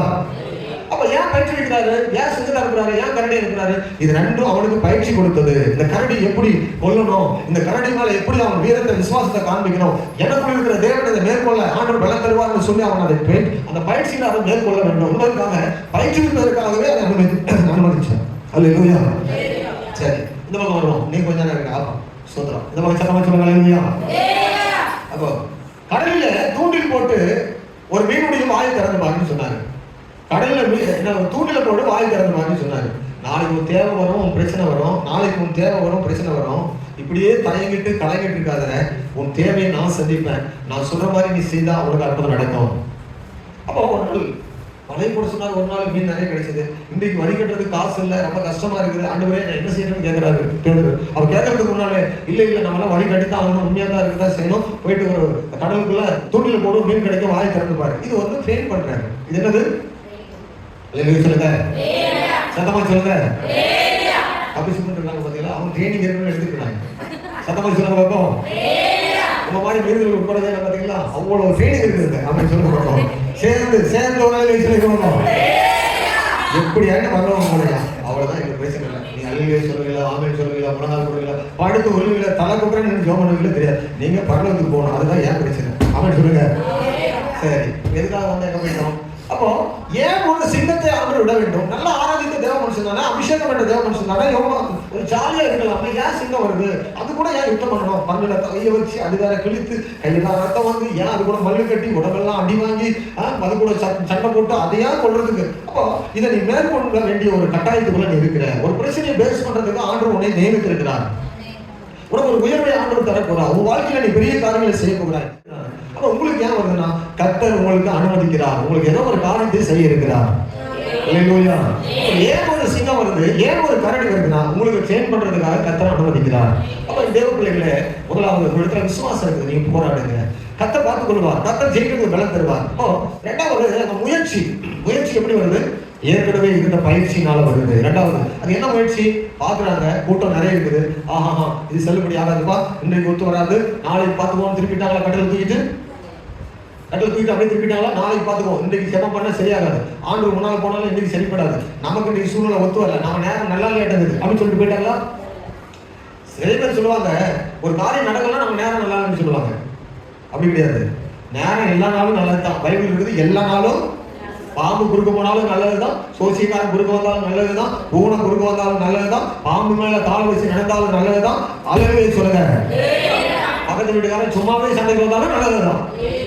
அப்ப உங்களுக்கு அனுமதி இருக்கு. அப்போ ஆண்டுடைய கர்த்தருக்கு ஸ்தோத்திரம். யாரு கூட அப்படி பேசுறாரு போல, கர்த்தர் பேசிக்கொண்டே இருக்கட்டும். ஆமென் சொல்லுங்க. கர்த்தர் நல்லவர். கர்த்தர் யாரு? நல்லவரா இருக்கிறார். அப்ப என்ன சொல்லப்படுது? பிரச்சனை கொண்டு வருவான். சரி, இது நமக்காக ஆண்டவர் அனுமதிக்கிற ஒரு காரியம். ஏன் எனக்கு வருதுன்னு கேட்கக்கூடாது, உங்களை உயர்த்த போகிறார், இந்த காரியத்துல சேஞ்ச் பண்றாரு. ஆமா. அப்போ இந்த கட்டளை தூக்கிட்டு திரும்பி போகல, முயற்சி பண்றாங்க. ஆண்டுடைய பிள்ளைகள் பின் திரும்பறதுக்கு இடமே கிடையாது பைபிள்ல. தெரியுமா உங்களுக்கு? என்ன வேணாலும் வரட்டும், திரும்பி பார்க்கறதுக்கு சான்ஸே நமக்கு ஆண்டு கொடுக்க மாட்டாரு. ஏன்னா எபேசியர் 6ஆம் அதிகாரத்துல 10வது வசனத்துல கடைசி வசனம் வாசிக்கும் போது நம்ம ஒரு ராணுவ வீரருக்கு ஒப்பாக நமக்கு அணிகலன்கள் கொடுக்கப்படுது. நமக்கு ஒரு ரொம்ப வீரம், அதாவது கடைசியாக என் சகோதரரே, கர்த்தரிலும் அவர் சத்தத்தின் வல்லமையிலும் பலப்படுங்கள். நீங்கள் சாத்தானுடைய தந்திரங்களோடு எதிர்த்து நிற்க ராணி உள்ளவர்கள் ஆகும்படி தேவனுடைய சர்வாயுத வர்க்கத்தையும் தரித்துக் கொள்ளுங்கள்.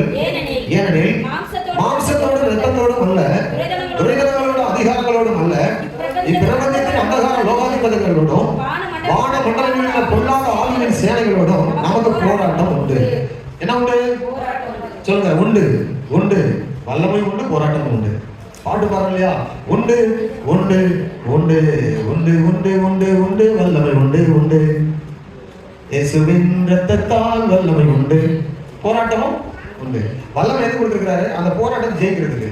அப்போ வல்லமை உண்டு, அப்போ போராட்டம் உண்டு. போராட்டத்தை கண்டு பயப்பட்டால் ஆண்டுடைய பிள்ளைகளாய் நீங்கள் சந்தோஷமாய் முன்னேறி போவது கடினமான ஒரு காரியம். போராட்டத்தை கண்டு சிரிக்கணும். ஆமென் சொல்லுங்களேன். ஒரு பிரச்சனை வருதா, ஆண்டவருக்கு ஸ்தோத்திரம் அப்படி சொல்லணும். அப்போ ஆகையால் தீங்கு நாட்களில் அவர்களை நீங்கள் எதிர்க்கவும் சகலத்தையும் செய்து முடிக்கிறவர்களாக நிற்கவும். நல்ல கவனிங்க, வசனத்தை கவனிங்க. என்னுடைய பேச்சை விட வசனம் முக்கியமானது. இது ஏன் சுட்டி காட்டுறேன்னா 10வது வசனத்திலிருந்து 17வது வசனம் வரைக்கும் நமக்கு அணிகளை தான் கொடுக்கிறாரு. நீங்கள் எதிர்க்கணும். நீங்க என்ன செய்யணும்? சகலத்தையும் செய்து முடிக்கிறவர்களாக நிற்கவும், உட்கார்கிறவர்களா இருக்கக்கூடாது, சோர்ந்து போய் உட்காரக்கூடாது, திராணி உள்ளவர்களாகணும், நிற்கணும்.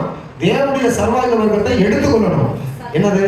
சத்தியத்தின்படி போராடணும். சத்தியம் என்னும் கட்சியை உங்கள் அறையில் கட்டினவர்களாயும், நீதி என்னும் மார்க்கவசத்தை கழித்தவர்களாயும், சமாதானம் என்னும் சுவிசேஷத்துக்குரிய ஆயத்தம் என்னும் பாதரட்சிகளை கால்களில் தொடுத்தவர்களாயும், பொல்லாதான என்னும் அக்னியாஸ்திரங்களை எல்லாம் அழித்து போடத்தக்கதாய் எல்லாவற்றுக்கும் மேலாக விசுவாசம் என்னும் கேடகத்தை பிடித்துக் கொண்டவர்களாயும் நில்லுங்கள். ரட்சணை என்னும் தலைச்சலாவையும் தேவ வசனமாகிய ஆவியின் பட்டயத்தை எடுத்துக் கொள்ளுங்கள்.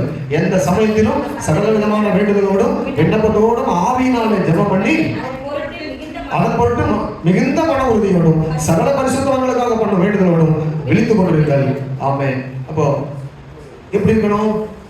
எந்த சமயத்திலும் எல்லா விதமான சகல விதமான வேண்டுதலோடும் எல்லா சூழ்நிலையும் நீங்க பேலன்ஸ் பண்ண முடியுங்களா இருக்கணும். எதிலுமே சோர்ந்து போக கூடாது. அல்லேலூயா சொல்ல மாட்டீங்க? நீங்களும் அந்த கட்சிக்காரரோ அப்படி கிடையாது இல்ல. சத்தமா சொல்லுங்க பாப்போம். நீங்களும் இருக்கீங்களா? அது சொல்றோம். அப்போ பெயின் பண்ணப்படுகிறது நம்முடைய வாழ்க்கையில பயிற்சி. சில சோதனைகள் வருது. எதுக்கு? சொந்தக்காரங்க விக்கிர ஆலயத்துக்கு கூப்பிடுறாங்களா, அவங்களுக்கு சோதனை வருது. நீ விக்கிர ஆலயத்துல போய் நிக்கிறீங்களா, விக்கிரங்களோடு கூட போய் உட்காருவீங்களா பாக்குறது. அப்போ விக்கிரங்களோடு இருக்கிற பாவத்திலே பெரிய பாவம். நல்லா கவனிங்க. நிறைய விசுவாசிகளுக்கு தெரியல, விக்கிரக கோயில்களுக்கு விக்கிரகங்கள் போய் நிக்கிறது பாவத்துல பெரிய பாவம். எங்க சகோதரி அடிக்கடி கேட்பாங்க, ஒரு மரணம் உண்டாச்சு நான் போட்டுமா, தாராளமா போங்க, கட்டி பிடிச்சிலாம் அழாதீங்க, தூரத்துல இருந்து சோத்திரம் பண்ணிட்டு வந்துருங்க.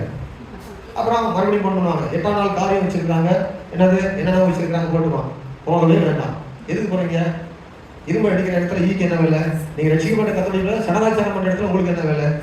நீங்க போய் ஊழி செய்யறதா தான் போங்க, அங்க போய் ஊழி நீங்க செய்ய வேண்டாம். நிறைய பேர் சொல்லுவாங்க இப்படி போய்தான் ஆத்துவாங்க, அப்படிலாம் ஆத்துவாதாயம் பண்ணவே வேண்டாம். சொல்லுங்க. சுவிசேஷம் சொல்லி வந்தா பாருங்க, அப்படிலாம் விக்கிர கோயிலாம் போய் நிற்க வேண்டாம். அது செத்து போன இடத்துல கருமாதி செய்யறது, அவங்க அந்த சூடத்தை கரைக்கிறது, என்னென்ன அஸ்திகளை கரைக்கிற இடத்துல நீங்க போய் நின்று அப்படிலாம் அன்பு காட்டி ஆதாயம் பண்ண வேண்டாம். அவசியம் கிடையாது. இது அன்பு காட்ட வேண்டாமா? அவங்க போயிட்டு நம்ம அப்படியே ஜெபிக்க வேண்டாமா? அவங்க ஆத்மாவை ஆதாயம் பண்ண வேண்டாமா? இந்த நேரத்துல அப்படிப்பட்ட சுவிசேஷம் அந்த ஞானம் உங்களுக்கு உதிக்க கூடாது. இது என்ன ஞானம்னா பிசாசு கொடுக்குற ஞானம். வா வா உன்னை நான் என் பக்கம் இழுக்கிறவா, கொஞ்சம் உட்காரு அப்படின்னு சொல்லி இழுக்கிற பிசாசு கொடுக்குற ஞானம். அப்படிலாம் ஆத்மாதாயம் பண்ண வேண்டாம். அந்த ஆதாயம் நமக்கு வேண்டவே வேண்டாம். அவன் சொல்லுங்க. இருக்கிற ஆராதனை பண்ண கூட கொஞ்சம் டிஸ்டர்ப் கீப் பண்றது நல்லது. அவங்களுக்குள்ள ஆவி நம்ம உரைச்சி கொண்டே இருக்கும். ஒரு மீன் இருக்குதான், அந்த மீன் சென்னையில் ஒரு வாலிப பையன் இறந்து போயிட்டான். என்னன்னு பார்க்கும்போது அவன் அடிப்படலை, உள்ள ஒன்றுமே ஆகலை. ஏதாவது கடிச்சுதான்னு பார்த்தா எதுவும் கடிக்கவே இல்லை. ஒரு வகையான மீன் இருக்குதான், அப்படியே வந்து காலில் இடத்துல லைட்டாக உரைச்சிட்டு தான் போச்சான். டச் பண்ணுறது அவ்வளோதான், அதுங்களுக்கு விஷம் தாக்கி அப்படியே இறந்து போயிட்டான். சில விசுவாசிகள் குடும்பம் வரைக்கும் தேவனோடு கூட இல்லாத பிள்ளைகளோடு நீங்க டச் பண்ணினா அவங்களுக்கு ஆவி ஒரு இடத்துல கிராஸ் பண்ணும், உங்களால் பேலன்ஸ் பண்ண முடியாது.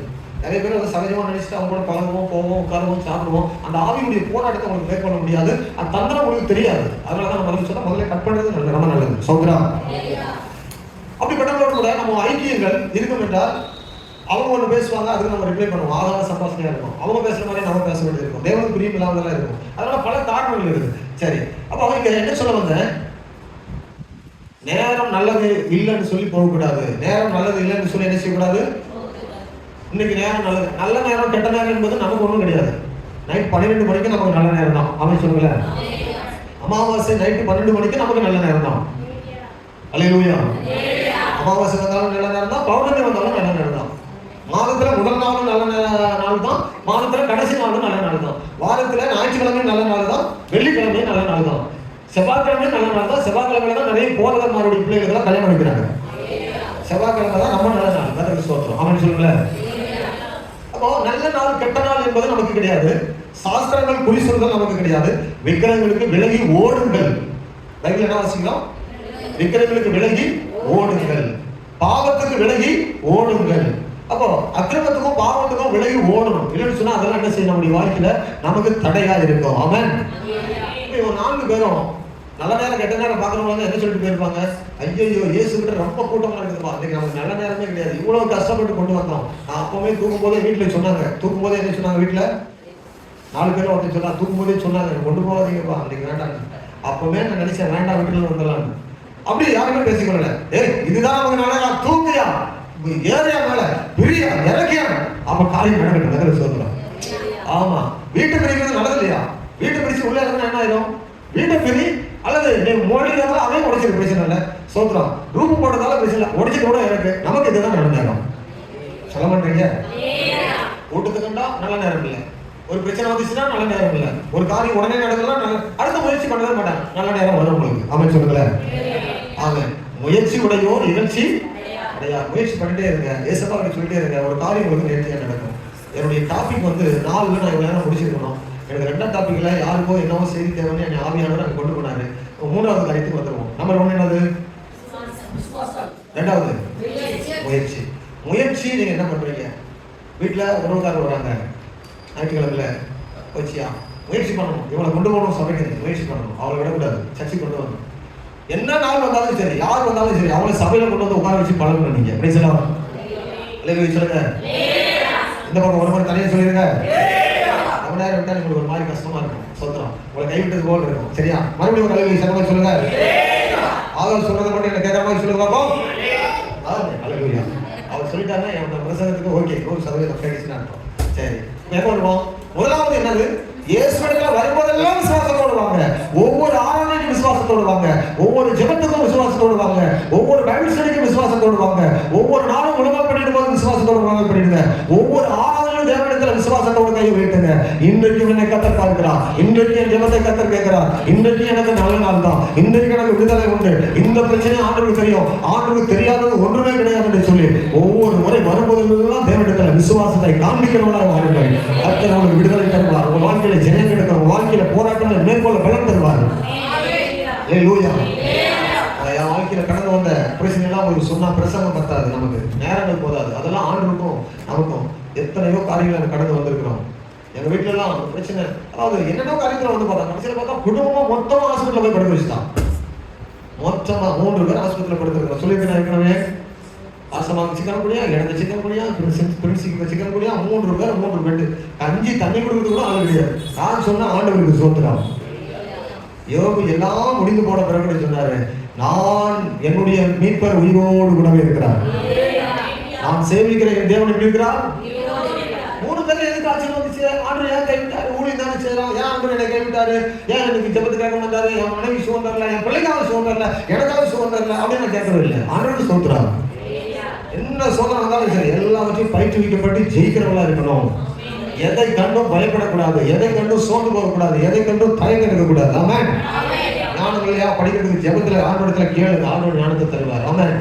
ஜெபம் முடியாம இருக்கா, ஜெபன கிருபைக்காரனுக்கு கேளுங்க, ஜெபம் வைப்பார். முதலாவது விசுவாசத்தோடே வரணும். இரண்டாவது நீங்க முயற்சி பண்ணணும். என்ன செய்யணும்? உலகால கொஞ்சம் வலிக்குதான் செய்யும், விடக்கூடாது. உலகால வலிச்சா வலி, எனக்கு என்ன தோத்திரம் சொல்லுங்க. என்னது உலகாலே வலிச்சா வலிச்சு போக, எனக்கு என்ன, நான் சோத்திரம் பண்ண உலகால என்ன அப்படி சொல்லணும். ஆமென் சொல்லுங்க. என்ன கத்தருக்கு சோத்திரம். ஆமா, முயற்சி. உலகால முயற்சி பண்ணால் முடியாதது ஒன்றும் இல்லை. மூளை அறிவினால் முடியாதது முழங்காலில் முடியும். மூளை அறிவினால் செய்ய முடியாத முழங்கால சாதிக்க முடியும். அல்லேலூயா. யாக்கோபு நமக்கு முன்முதலான பிதா இருக்கிறார் பாருங்க. யாக்கோபு எல்லாம் முழங்காலே நின்று சாதிச்சார். இரண்டாவது முயற்சி வேண்டும். மூன்றாவது 2 வசனத்தை மறுபடியும் வாசிக்கும் போது 2:4 மறுபடியும் வாசிக்கும் போது கூட்டத்தில் நின்றோ அவருக்கு சமீபமாய் சேரக்கூடாத போது சரி மேற்கூரையை பிடித்து திறப்பாக்கி திமிர்வாதக்காரன் கிடைக்கிற படுகையை இறக்கினார்கள். மூன்றாவது என்ன சொல்லலாம், இந்த வசனத்தை பார்க்கும்போது எனக்கு வந்துச்சு விடா முயற்சி. என்ன முயற்சி? முயற்சி மட்டுமல்ல, விடா முயற்சி. சாதித்தே ஆகணும். தூக்கும் போது நீங்க யோசிச்சு பாருங்க, 4 பேர் இருக்கான்னு வைத்துக்கொள்ள, 4 பேரும் கீழே இருக்கிற இவனை கட்டிலோட தூக்கணும். நீங்க யோசிச்சு பாருங்க, ஒரு கூரை மேல போய் எப்படி தூக்குறது? 2 பேர் கையை கடிச்சு தூக்குனாலும் 2 பேர் தூக்கும்போது ஒரு பக்கத்துல சரிக்கிட்டே போயிருப்பானா, இந்த கையில் எடுத்தா அந்த பக்கம் போனா, அந்த கையில் எடுத்தா இந்த பக்கம் போனா பேலன்ஸே பண்ண முடியல. 2 பேர் பார்த்தா மேல தூக்க முடியும், 2 பேருக்கு கீழே தான் தூக்கி விட முடியும். இப்படி பேலன்ஸ் பண்ணி பாக்குறாங்க. அப்போ 2 பேர் இழுத்துட்டு 2 பேர் முயற்சி பண்ணி பாக்குறாங்க. தடுமாற்றம் வருகிறது, கால் சறுக்குகிறது, தூக்க முடியல, மேல ஏற்றுவது கஷ்டமா இருக்குது. விட்டா முயற்சி. என்ன முயற்சி சொல்லுங்க? என்ன முயற்சி? ஆமா, விட்டா முயற்சி. இவனை தூக்கியே தரணும். எங்க கொண்டு போய் மேல ஏற்றி ஆகணும். சொல்லுங்க, யாரை மேல தூக்கணும்? திமிர்வாதக்காரங்க. அப்படி சிலருக்கு நம்ம ஜோம் பண்ணா திமிர்வாதம் எல்லாம் போய் ரசிக்கப்பட்டுருவாங்க. சில திமிர்வாதம் எல்லாம் கிடக்க ரசிக்கப்படாம அங்கங்க இவனை திருத்தவே முடியாதுன்னு சொல்லுவாங்க. அவளை விடக்கூடாது. நம்ம சோத்திரம் அவங்க என்ன செய்யக்கூடாது? விடவே கூடாது. ரசிக்கப்பட மாட்டேங்கிறாங்களா, அவங்களை விடக்கூடாது. அவங்களுக்கு ஜோம் பண்ணணும். நம்ம அப்ப விடா முயற்சி. அவங்க போராடுகிறார்கள். போராடி மேற்கொண்டு மேலே தூக்கி கொண்டு போய் மேல தூக்கி வச்சுட்டு விடாமல்ல கீழே கொண்டு போய் இறக்குகிறார்கள், கட்டிலோடு கொண்டு வந்து. ஆமென். திமிர்வாதக்காரனை படுகையோடு இருக்கிறார்கள். எப்படி இருக்கிறார்கள்? தனியா ஒண்ணா இவனை இறக்கவே முடியாது. தனியா என்ன செய்ய முடியாது? ஆமா, பெட்டோட கொண்டு போனா தான் இறக்க முடியும். அப்ப ஆண்டு சொன்னாரு, இவளை பார்த்துட்டு விசுவாசத்தை கண்டு தூக்கிடாம படுகையை எடுத்து போட வீட்டுக்கு. அது சொல்லுங்க. அவர் என்ன சொன்னாரு? எடு ஒரு படுகையை. ஸ்தோத்திரம். அதுக்கு முன்னாடி சொன்னாரு. என்ன சொன்னாரு அதுக்கு முன்னால? ஓ சன், இன்றைக்கு போச்சியுடைய சின். அல்லேலூயா. என்ன சொல்றாரு? சன். அவர் சொல்றாரு சன். ஆமென். முதல்ல என்ன சொல்றாரு? சன் சொல்றாரு. When Jesus saw that faith, அவங்க விசுவாசத்தை கண்டு, son your sin oh forgiven you, உனக்கு வந்து மன்னிக்கப்பட்டது, உன் பாவம் உனக்கு மன்னிக்கப்பட்டது. ஹalleluya. உன் பாவம் உனக்கு மன்னிக்கப்பட்டது. என்னது? இப்ப 4 பேருக்கு அதிர்ச்சி ஆயிடும். ஆண்டவரே, இவனை சுகமாக்காதவா நாங்க கொண்டு வந்தோம். இவனை எதுக்காக நாங்க கொண்டு வந்தோம்? என்ன ஆண்டவரே, எங்க வாஞ்சி எல்லாம் சுகமாக்குன்ற வாஞ்சியா இவ்வளவு போராடி கொண்டு வந்து பார்த்துட்டு இவனை பார்த்து முதல்ல பாவம் மன்னிக்கப்படுதுன்னு சொல்லல. ஆண்டவரே, இது வீட்டுக்கே போய் சொல்லியிருக்கலாமான்னு சொல்லி அவங்க நினைச்சிருப்பாங்க. ஆனால் ஆண்டு சொல்றாரு, மகனே, அந்த வார்த்தை என்ன சொல்றாரு? சுகமாய் போன்னு சொல்லல. என்ன சொல்றாரு? அந்த வசனத்தை பாருங்க, ரொம்ப அழகா சொல்றாரு. என்ன சொல்றாரு? உன் பாவம். அவர்கள் விசுவாசத்தை கண்டு திமிர்வாதக்காரனை நோக்கி, மகனே, உன் பாவங்கள் உனக்கு மன்னிக்கப்பட்டது. இதவா சொல்ல கொண்டு வந்தாங்க. உங்களை நான் பார்த்துக்கிறேன். இது சொல்றதா கொண்டு வந்தாங்க. அவங்க கொண்டு வந்தது எதுக்கு? திமிர்வாதம் மாறணும், இவனுக்கு பக்கவாதம் நீங்கணும், ஒரு கை காலம் நல்லா எழுதி நின்று நடக்கணும். அதுக்காக கொண்டு வந்தது. இப்படியே எடுத்துட்டு போய் படுத்துக்கிறாங்க, கை நிமிரல, காலும் வர மாட்டேங்குது. அப்ப அவங்க கொண்டு வந்தது சுகத்துக்கு தான். ஆனா இவங்க என்ன சொல்றாரு? மகனே, உன் பாவம் மன்னிக்கப்பட்டது. அப்போ அந்த பாவம் என்பது என்னன்னா, பாவம் என்பது வியாதி விட மோசமானது. பக்கவாத வியாதி விட கொடூரமானது பாவம். ஆமென். அவங்க கீழே உடனே சொல்றாங்க, பாருங்க என்ன சொல்றாங்க, இவர் யார் பாவங்களை மன்னிக்க? அங்க உட்கார்ந்து இருந்த வேதபாரகர் சொன்னாங்களாம் மனதுக்குள்ள, இவன் இப்படிப்பட்ட தேவதூஷணம் சொல்லுகிறது என்ன? தேவன் ஒருவன் அன்றி பாவங்களை மன்னிக்கத்தக்கவர் யார் என்று தங்கள் இருதயங்களில் சிந்தித்துக் கொண்டிருந்தார்கள். ஐயா, உங்க சிந்தனை எனக்கு தெரியும். உடனே அவர் சொன்னாரு, அவர்கள் தங்களுக்குள்ளே இப்படி சிந்திக்கிறார்கள் என்று கண்டு இயேசு உடனே தம்முடைய ஆவியில் அறிந்து அவர்களை நோக்கி, நீங்கள் உங்கள் இருதயங்களில் இப்படி சிந்திக்கிறது என்ன? இப்படி சொன்னாரு, உன் பாவங்கள் உனக்கு மன்னிக்கப்பட்டது என்று சொல்வதோ, எழுந்து படுகையை எடுத்துக்கொண்டு நட என்று சொல்வதோ எது எளிது? எது எளிதான காரியம்? எது எளிதான காரியம் சொல்லுங்க, இவ்வளவு நாள் நீங்க இருக்கிறீங்களே கூட, எது எளிதான காரியம் சொல்லுங்க அப்படின்னு கேட்கிறாரு. நீ இப்படி சிந்திச்சீங்கல்ல, பாவம் மன்னிக்க யாருன்னு? நான் பாவத்தை மன்னிக்க தான் வந்தேன். வேதம் சொல்லுறது 1ஆம் அதிகாரத்தில் 21ஆம் வசனத்திலே சொல்லப்படுது, இயேசு என்றால் பாவங்களை மன்னிக்கிறவர். இயேசு உலகத்துல வேற ஒன்றுக்கும் வர கிடையாது. வேற வியாதிப்பட்டவங்க சுகமாக்கலாம் 2வது ஊழியம் தான். அவன் சொல்லுங்க, அற்புத அடையாளங்கள்லாம் 3வது ஊழியம் தான். முதல் வந்ததே காரணம் என்ன தெரியுமா? பாவ மன்னிப்புக்கு தான் வந்தாரு. நமக்கு சுகம் கொடுப்பதெல்லாம் 2வது வேலை தான். இல்லைன்னு சொல்லுங்க. பாவம் மன்னிக்கப்பட்டாச்சுன்னா அவன் தேவனோட பிள்ளையாகி விடுகிறான். அவருடைய பிள்ளையாகி விடுகிறான். அப்போ பாவம் மன்னிக்க இந்த உலகத்துல ஒரு வழியும் கிடையாது. பாவம் மன்னிப்பு உலகத்துல எத்தனை கோயிலுக்கு சுத்தினாலும், போன வாரத்துல ஏவிஎம் ராஜனுடைய இந்த சினிமா டைரக்டர் ஏவிஎம் ராஜனுடைய ஒரு வீடியோ அனுப்பியிருந்தேன். நீங்க பாத்தீங்களான்னு தெரியல. அவருடைய ஒவ்வொரு வார்த்தையும் எப்படி இருக்குது, அவருடைய இருதயம் அந்த சாட்சி சொல்லுவது எப்படி பார்த்தீங்கன்னா, சாக கிடந்த ஒன்று இல்லாத உதவாத போயிருந்தேன், இன்றைக்கு ராத்திரி நான் செத்து போவேன்னு சொல்லி நாளைக்கு நான் இந்த இடத்துல இன்றைக்கு இரவோட வாழ்க்கை முடியும் போது நாளெல்லாம் குறித்து அன்றையோட வாழ்க்கையை முடிக்க ஒரு பேனல கையில மாட்டி தொங்குவதற்கு வந்து அந்த மனுஷனோட கத்த பேசினார். எதுக்காக பேசினார் பாருங்க. அடுத்த நாளே அவர் 15 லட்சம் ரூபாய் கடன் வச்சாங்க. ரொம்ப ஆச்சரியம். 94 அந்த ஆண்டுகள் 94. அப்போ ஆண்டவர் வந்து பாவத்தை மன்னிக்கிறவர். எதை மன்னிக்கிறவர்? பாவம் என்பது இந்த உலகத்துல ஒரு இடத்துல மன்னிக்கப்படாது. கும்பமேளாவில் எத்தனையோ லட்சம் எத்தனையோ கோடி வந்திருக்காங்கன்னு சொல்றாங்க. போயிட்டு 4 கணக்கா அந்த அழுக்கு கிடக்குறாங்க. நோய் தான் நிறைய பிடிச்சிருக்குது. அங்க போய் பசியோட பட்டினியோட வெயில்ல காஞ்சி அலைந்து கொண்டு இருக்கிறாங்க. பாவம் மன்னிக்கப்பட்டதா வீட்டுக்கு போயிட்டு அடுத்த வருஷம் பாவத்தோட வருவாங்க. பாவத்தை அப்ப பாவம் போயிடுச்சு இல்ல, திரும்ப ஏன் அடுத்த வருஷம் கும்பமேளாவுக்கு வரீங்க? பாவம் மன்னிக்கப்பட்டதுனா ஏன் திரும்ப வரீங்க? பாவத்தை சுமந்துருக்காங்கன்னு அர்த்தம். திரும்ப திரும்ப பாவங்களை சொல்லிக்கும்படியா இயேசு நம்ம விடல. ஒரே தரம் பலியானார், ஒரே தரம் பாவத்தை நீக்கினார், நம்ம இன்றைக்கு விடுதலை ஆக்கினார். ஒரே தரம் பாவத்துக்காக இயேசு பலியானார், ஒரே தரம் பாவத்தை நம்ம விட்டு நீக்கினார். நம்ம நிரபராதிகளாக மாற்றினார், தேவனுடைய பிள்ளைகளாக மாற்றினார், பணிமுக பிள்ளைகளாக மாற்றினார். இனி நாம் தேவனுடைய பிள்ளைகள். இனி நாம் வந்து அடிமை கிடையாது, இனி நம்ம பாவிகள் கிடையாது, இனி நரகத்துக்கு நம்ம சொந்தமானவர்கள் கிடையாது, இனி இந்த உலகத்துக்கு சொந்தமானவர்கள் கிடையாது, விடுதலையாக்கப்பட்டிருக்கிறோம். அல்லேலூயா. ஆச்சரியம். பாவங்களை மன்னிக்கிறதுக்கு யாரு? அவர் சொல்றாரு, பாவத்தை தான் முதல் மன்னிப்பா, அதுக்கு தான் வந்தேன். ஆமென். சொன்னாரு. அடுத்தது இவங்ககிட்ட இப்படி விடக்கூடாது அப்படின்னு சொல்லிட்டு பாவத்தை பற்றி ஒரு எக்ஸ்பிளனேஷன் சொல்லிட்டு, எனக்கு பாவம் பெரிய பிரச்சனை, அதாவது வியாதி பெரிய பிரச்சனை கிடையாது, பாவம் தான் பெரிய பிரச்சனை அப்படின்னு சொல்லிட்டு சொன்னாரு. பூமியிலே பாவங்களை மன்னிக்கிறதுக்கு மனுஷகுமாரனுக்கு என்ன உண்டு? நீங்கள் அறிய வேண்டும் என்று சொல்லி திமிர்வாதக்காரனை நோக்கி, நீ எழுந்து உன் படுகை எடுத்துக்கொண்டு உன் வீட்டுக்கு போ என்று உனக்கு சொல்லுகிறேன் என்றார். உடனே அவன் எழுந்து தன் படுகையை எடுத்துக்கொண்டு எல்லாரும் முன்பாக போனான். அப்பொழுது எல்லாரும் ஆச்சரியப்பட்டு, நாம் ஒரு காலம் இப்படி கண்டதில்லை என்று தேவனை மகிமைப்படுத்தினார்கள். அல்லேலூயா. அந்த இயேசு தான் நாம் ஆராதிக்கிறோம். அந்த இயேசு தான் நமக்காக மரித்தவர். அந்த இயேசு தான் நம்முடைய பாவங்களை மன்னிக்கிறவர். ஆமென். அதனால விடுதலையாக்கப்பட்டிருக்கணும் ஆண்டுடைய பிள்ளைகள். விடாமுயற்சி. என்ன முயற்சி? விடாமுயற்சி எடுத்து அவங்க அடைந்தது என்னன்னா உன்னதமான தேர்ச்சி. என்ன தேர்ச்சி அடைந்தார்கள்? 11-12 வசனங்கள் அதான் பார்க்கிறோம். எழுந்து போனாரு, உடனே அற்புதம் நடந்துச்சு, அதிசயம் நடந்துச்சு, படுகையை தூக்கிட்டான். அவனு படுகையோடு இவனை தூக்கி கொண்டு வந்தாங்க. இவன் படுகை தூக்கி கிளம்பிட்டான். அல்லவே சொல்ல போன்னு சொன்னார்ல. நான் நினைக்கிறேன் இவன் படுகை தூக்கி கொண்டு அந்த பக்கம் வெளியே போயிட்டு போட்டுட்டு வந்து மறுபடியும் பிரசங்கம் கேட்டுப்பான்னு நினைக்கிறேன். வீட்டுக்கு போயிருப்பான்னு நினைக்கிறீங்களா? போயிருக்க மாட்டான். அப்படியே போன மாதிரி போய் படுகை தூக்கி கொண்டு போயிருப்பான். எழுந்து நடந்து சொன்னார். அவன் எழுந்து நடந்து படுகை தூக்கிட்டு, நான் தான் இப்படி வந்த படுகையில, நான் தான் படுகை தூக்கி கொண்டு போறேன்னு காட்டியிருப்பான். படுகையில வந்தவன் படுகையோடு போகவில்லை, படுகையை தூக்கி கொண்டு போனான். இந்த அற்புதம் செய்கிறவர்களா நீங்க பாவத்தோடு வந்தாலும் நீங்க பரிசுத்தவான்களாய் மாற்றப்பட்டு தான் போவீங்க.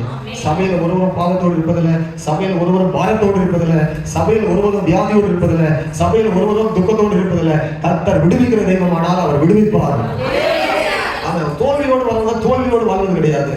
போராட்டங்களோடு வருகிறோம், போராட்டங்கள் என்றைக்கும் உங்களுக்கு கிடையாது. குறிப்பிட்ட காலம் தான், அதை கண்டு பயப்படாதீங்க. போராட்டம் என்பது எனக்கு உங்களுக்கு எவ்வளவு நாள் நான் பண்ணி இது எவ்வளவு நாள் இந்த போராட்டம் வந்துடும்? பிரச்சனையே இல்லை, பார்த்துக்கிடுவோம். கர்த்தர் பார்த்துக்குவார். சொல்லுங்க அல்லேலூயா. எதை கண்டு நீ பயப்படக்கூடாது. அதுதான் கர்த்தருடைய பிள்ளைகளுக்குள்ள விசுவாசம். அவன் சொல்லுங்க, பாவம் மன்னிக்கப்படுது பாருங்க. முயற்சி உடைய ஒரு நிகழ்ச்சி கண்டிப்பா அடையவே மாட்டாங்க. அதனால ஆண்டுடைய பிள்ளைகள் நீங்க இயேசுவை தேடுறதுல மட்டும் முயற்சியா இருங்க. எதில் மட்டும் முயற்சியா இருங்க? புரிந்தவங்க மட்டும் அலையில சொல்லி பார்ப்போம். இயேசுவை தேடுறதுல சில பிரச்சனை இருக்கும். அந்த பிரச்சனையை பேஸ் பண்றதுக்கு மட்டும் பழகிட்டோம்னா நாம் வெற்றி பெற்றோம். கூட்டம் இருக்குது, போக முடியாது, மேலே ஏற முடியாது, அங்க பார்க்க முடியாது, இதை செய்ய முடியாது, முடியாதுன்னா ஒன்றும் உங்களுக்கும் அவரால் செய்ய முடியாது. நான் தாராளமாக சொல்றேன், நீங்க முயற்சி பண்ணலாம். அவர் அதாவது தெய்வம் காட்டுன வழியே தெய்வம் ஊட்டாதுன்னு சொல்லுவாங்க ஒரு பழமொழி, கேட்டீங்களா? தெய்வம் மலையாளத்தில் சொல்லுவாங்க, தெய்வம் காட்டி கொடுக்கும், ஊட்டி கொடுக்காது. தெய்வம் என்ன செய்யணும்? சாப்பாடு இருக்குன்னு காட்டுவார், வாயில நம்ம தான் என்ன செய்யணும்? சாப்பிடணும். இதுதான் ஆலயம், இதுதான் வழி, இதுதான் வேதம், இதுதான் ரட்சிப்பு, இதுதான் இப்படி ஜெபம் பண்ண எல்லாம் சொல்லிதான் கொடுப்பாரு போறதும் ஆண்டவரும். நீங்க ஜெபம் பண்ணணும், பைபிள் படிக்கணும், ஆண்டவர் நம்பினா கர்த்தர் காரியங்களை பார்த்துக் கொள்வார். எத்தனை பேருக்கு விசுவாசம் இருக்கிறது? ஜெபம் பண்ண பழகணும். எத்தனை நாள் வேதம் வாசிக்காம இருப்பீங்க? எத்தனை நாள் ஜெபம் பண்ண தெரியாம இருக்கும்? எத்தனை நாள் பைபிள் தப்பு படிப்பீங்க? எத்தனை நாள் பைபிள் ஸ்டடிக்கு வராமல் இருப்பீங்க? எத்தனை நாள் உபவாசம் செய்யாம இருப்பீங்க? காட்டி தான் கொடுக்க முடியும். அப்ப உங்களுக்கு இதெல்லாம் ஊட்டி விட முடியும். நீங்களும் வருகின்ற போது கர்த்தர் தூக்கிடுவார் உங்களை மேல, உன்னதத்துக்கு கொண்டு போறதுக்கு உங்களை உயர்த்துவார். நம்ம ஆராதிக்கிற தேவனை உயர்த்துகிறவர், ஆமென், விடுவிக்கிறவர், உங்களை நடக்க வைக்கிறவர். சப்பானிகளா இருக்க விடவே மாட்டார். சப்பானிகளா இருக்கிறவங்க என்னைக்கு பார்க்க முடியாது? ஆலயத்துல ஆராதனை நேரத்துல நிறைய பேரை பார்க்க முடியாது. சப்பானிகளா வீட்டிலே கிடப்பாங்க. நீங்களாம் அப்படி கிடையாது. நீங்க பாக்கியவான்கள். அல்லது சொல்லுவாங்க சப்பானிகள் சாப்பிட்டு சொல்லுவாங்க, என்னால் நடக்க முடியல, என்னால் ஓட முடியல, எனக்கு கை வலிக்குது, எனக்கு கால் வலிக்குது, எனக்கு ஜெபம் பண்ண முடியல, தொண்டை வலிக்குது, ஏதாவது ஒன்று சொல்லுவாங்க. எனக்கு எந்த பிரச்சனையும் கிடையாது, என்ன வலிச்சாலும் நான் ஜெபம் பண்ணுவேன். அல்லது சொல்ல பார்ப்போம். அவனுடைய பிள்ளைகளே, முயற்சியுடையோர் நிகழ்ச்சி அடைவதே கிடையாது. தூக்கம் வருதா? தூக்கத்தை கண்டு நீங்க பயன்படக்கூடாது. தூக்கத்தை நீங்க வரணும் இல்லையா? உங்க தூக்கத்தை வரக்கூடாது. நீங்க உங்களுக்கு தூக்கம் வரக்கூடாது. சொல்லுங்க, இந்த தூக்கமா வரட்டும், நல்லா வரட்டும், படுத்து தூங்குவோம். அதே நல்லா தூங்குவோம். தூங்கிட்டு எழுதி அப்படி எடுத்து பைபிள் படிக்க பிசாசு வைக்கப்பட்டுருவோம். நீங்க தூக்கம் வந்து பைபிளை திறந்து வச்சுட்டு தூங்கிட்டு பைபிளை தலைநகரமாக வச்சுட்டு எழுப்பி பைபிள் வாசிக்காம வேலைக்கு போனீங்கன்னு வச்சுங்களேன், அவன் ஜெயிச்சுட்டான். உங்களுக்கு தூக்கம் வரணும் வச்சுங்க, பைபிள் படிக்கும்போது நல்லா ஜாலியாக தூங்குங்க. அப்படி நெஞ்ச வச்சுட்டே தூங்க. எழுபட உடனே பைபிளை பாருங்க. இது என்னடா அது? இவங்கிட்ட தூங்க வச்சுட்டு பார்த்தா அடுத்து எளிமையும் பைபிள் வாசிக்கிறான். இவங்கிட்ட போகவே கூடாதுப்பா, நல்லா ரெஸ்ட் எடுத்து பைபிள் வாசிக்கிறான்பா, ரெஸ்ட்டுக்கு வேற நம்ம நேரம் கொடுத்துருவோம், இவங்கிட்ட போகக்கூடாதுன்னு சொல்லி பிசாசு வர மாட்டான். இல்லைங்க சொல்லுங்க. ஆமா, உங்களுக்கு தூக்கத்தை மேற்கொள்ளவும் தெரிய மாட்டேங்குது, சில பிசாசுடைய தந்திரங்களை மேற்கொள்ளவும் தெரிய மாட்டேங்குது, சப்பானியா இருக்கிறது வந்து எப்படி எழுப்புவதும் தெரிய மாட்டேங்குது, கர்த்தருக்கு ஸ்தோத்திரம் நிறைய தெரிய மாட்டேங்குது. அதனாலதான் ஆண்டவருடைய வசனம் சொல்லுகிறது, உங்களுக்கு பிசாசின் தந்திரங்கள் தெரியாதவைகள் அல்லது எந்த நேரத்துல என்ன கிரி செய்வான்னு உங்களுக்கு கரெக்டா தெரிஞ்சிருக்கணும். அவன் சொல்லுங்க, இது சாத்தானுடைய கிரியை தான். இல்ல இல்ல இது வேற கிரியை, இல்ல இல்ல மனிதனுடைய கிரியை. நீங்க வந்து பகுத்து பார்க்கிற ஆவி உள்ளவர்களா இருக்கணும். அவன் சொல்லுங்க, ஒரு காரியம் நடக்கணும், இந்த ஆவி யாரை போய் ட்விஸ்ட் பண்ணிருக்குன்னு கரெக்டா கண்டுபிடிச்சிடணும். ஆனா உங்களுக்கு விரோதமாக உருவாக்கப்பட்ட எந்த ஆயுதமும் வாழ்க்காது என்பது முதல்ல ஆண்டு சொன்ன ஒரு காரியம். ஆண்டுடைய பிள்ளைகளை ஆண்டு தூக்கி தூக்கி நடத்துவாரு, எதுவுமே ஜெயிக்க முடியாது. அவன் சொல்லுங்கள, ஏன் ஒரு பக்கம் தள்ள நினைச்சா ஆண்டு ஒரு பக்கம் அந்த தள்ள பக்கத்துல இழுத்துக்கொண்டு வேற ஒரு ஆசீர்வாதத்தை கொண்டு போய் விட்டுருவாரு. அப்ப ஆண்டுடைய பிள்ளைகள் நீங்க ஞான, அதாவது நன்மைக்கு ஞானிகளும் தீமைக்கு பேதைகளுமா இருக்கணும். ஆண்டுடைய பிள்ளைகள் இந்த வசனம் சொல்லுகிறது என்னன்னா, சூழ்நிலையை கண்டு பயப்படக்கூடாது, என்ன போராட்டம் வந்து பயப்படவே கூடாது. இன்னைக்கு ஆவியானவர் உங்களுக்கு என்ன சொல்லிட்டே இருக்கிறாரு, இதெல்லாம் கண்டு சோர்ந்து போனா நீங்க வளர்ந்த விசுவாசிகளே கிடையாது. இது எல்லாம் ஜெயித்து மேற்கொண்டு வரக்கூடியவங்க தான் நம்ம அந்த சேலஞ்ச் பண்ணக்கூடிய, சவால் விடக்கூடியவர்களாக தான் நம்ம இருக்கணும். அப்போ உங்களை மேற்கொள்ளக்கூடியது வேற ஒன்றும் கிடையாது. நீங்கள் சொல்வதற்கு காரணங்கள் ஒன்றும் கிடையாது. ஆமென். ஆண்டவர் இயேசு சொல்லும்போது கூட சொன்னாரு, தன்னால் இயன்றதை செய்தால், என்ன செய்தால் உங்களால என்ன முடியுமோ அதை மட்டும் செய்யுங்க, மீதெல்லாம் அவர் பார்த்துப்பாரு. என்னால் இது செய்ய முடியலன்னு கலக்கத்தோடு இருக்கிறீங்களா? ஆண்டவரே நீச்சல்லாம் தெரியும், ஏன்னா இன்னைக்கு என்னால் நீச்சல் அடிக்க முடியல, நான் முழுகி போறது போல இருக்குது, நல்லா நீச்சல்லாம் அடிப்பேன், இந்த கடலுக்குள்ள எனக்கு நல்லா தெரியும், பழகி இருக்கிறேன், ஆனா இன்னைக்கு எனக்கு நீச்சல் அடிக்க முடியும். ஒரு விஷயம் மட்டும் உதவி செய்யணும், கை தூக்கணும், அவனை தூக்கிடுவாரு. நீச்சல் தெரியாதா பேதருக்கு? பேதருக்கு நீச்சல் தெரியுமா தெரியாதா? அவங்களுக்கு கேட்கறேன், நீச்சல் தெரியுமா தெரியாதா? இந்த நிலைமையில அடிக்க முடியல, ஆண்டவரே கையை தூக்குங்கய்யா. ஆண்டவரே தூக்கிட்டான், உடனே கை பிடிச்சு தூக்கிட்டாரா? என் திறமையெல்லாம் ஒன்றும் ஓட முடியாது. சில நேரம் என் திறமையெல்லாம் செல்லாது, என்னுடைய ஞானம் எல்லாம் சில நேரம் பழுதாயிடும், என் ஞானம் எல்லாம் சில நேரம் செல்லா காசு ஆயிடும், சில நேரம் என்னுடைய டெக்னிக் எல்லாம் பழிக்காம போயிடும். ஆனா அந்த நேரத்துல நமக்கு ஒரு ரட்சகர் இருக்கிறார், அவர் நம்ம தூக்கி விடுவார். ஆமென். ரொம்ப ஆச்சரியம், இவன் எதுக்கு அப்படி கேட்கறான்? நீச்சல் அடிச்சுட்டு போக வேண்டியது தானே, இவனுக்கு நீச்சல் அடிக்க தெரியாது, ஆண்டவரே என்னை காப்பாற்று கேட்கணுமா? பேரு அவ்வளவு நீச்சல் தெரியாது, எத்தனை வருஷம் அந்த கடலுக்குள்ளே கிடந்தாலும் இவருக்கு போய் உதவி வேணும் கேட்கணுமா? என்ன ஆச்சரியம் பாருங்க, என்ன ஆச்சரியமான அதிசயமான ஒரு காரியம். இவர் போய் எனக்கு உதவி வேணும்னு கேட்கணுமா? உடனே பாருங்க ஆண்டு தூக்குறாரு. உனக்கு தான் நீச்சல் தெரியுமா? அடிடான்னு சொன்னாரா? உனக்கு நேரத்துல முடியாது, நான் உனக்கு ஹெல்ப் பண்றேன். அவன் இந்த நேரம் உனக்கு முடியாது, நான் தான் உனக்கு ஹெல்ப் பண்ணணும். அவன் சொல்லுங்களேன், ஏன்னா நம்ம படைத்தவர், நமக்காக பரிகாரியா ரத்தம் சிந்தினவர், நமக்காக உயிரை கொடுத்தவர், உங்களை தூக்கி விட வல்லவர். எந்த நிலைமையில நீங்கள் சிக்கிக் கொண்டாலும் அங்கிருந்து விடுவிக்க அவர் வல்லவர். எந்த போராட்டத்தில் இருந்தாலும் உங்களுக்கு எனக்கு உதவி செய்ய அவராலே ஆகும். ஆகவே நமக்கு தேவை விசுவாசம், நமக்கு தேவை முயற்சி, நமக்கு தேவை முயற்சி. சொல்லுங்க, அந்த வார்த்தை சொன்னாலே நீங்க விசுவாசத்துல வளர்ந்துருக்கீங்க. சொல்லுங்க, முதலாவது நமக்கு தேவை, நல்ல போல்டா சொல்லுங்க பார்ப்போம், நமக்கு தேவை, நமக்கு தேவை, நமக்கு தேவை, நமக்கு கிடைப்பது. அல்லேலூயா. ஆமா, தேர்ச்சி, பயங்கரமான தேர்ச்சி, முயற்சி, விடாமுயற்சி, பயங்கரமான தேர்ச்சி. நீங்க சக்சஸ்ஃபுல் 100%. ஏதோ 50 மார்க்கில் பாஸ் பண்ற ஆட்கள் கிடையாது. நம்ம எல்லாம் 100% பாஸ் பண்ணிருக்காங்க. ஆண்டவர் 50% ரத்தத்தை சிந்தினாரு, நமக்கு முழு வெற்றி தர போறாரு. எத்தனை விசுவாசிக்கிறீங்க? மறந்துருங்க, ஆண்டவர் மேல மரத்தை வச்சிருங்க. அவருக்காக நீங்க சந்தோஷமா போங்க. ஆண்டவர்களே சந்தோஷமா ஜெபம் பண்ணுங்க. சூழ்நிலையை கண்டு எதையுமே பயப்படாதீங்க. அவர்கிட்ட வர அச்சப்படாதீங்க. என் நல்ல காலம் கெட்ட காலம், நல்ல காலம் புள்ள காலம்னு யாரும் சொல்லாதீங்க. இயேசு நமக்கு எல்லா காலத்தையும் நல்லாவே வச்சிருக்கிறாரு. இன்னைக்கும் நல்லதுதான். இன்னைக்கு சாயந்தரம் 6 மணிக்கு நமக்கு நல்ல நேரம் தான். நைட் 12 மணிக்கும் ஹலோ நைட் 12 மணிக்கு நமக்கு என்ன நேரம்? சொல்லுங்க, நல்ல நேரம் தான். அல்லேலூயா. சரி, அதிகாலை 4 மணிக்கு ஜெபம் பண்ண எழும்பும்போது அது மட்டும் கெட்ட நேரமா வருது.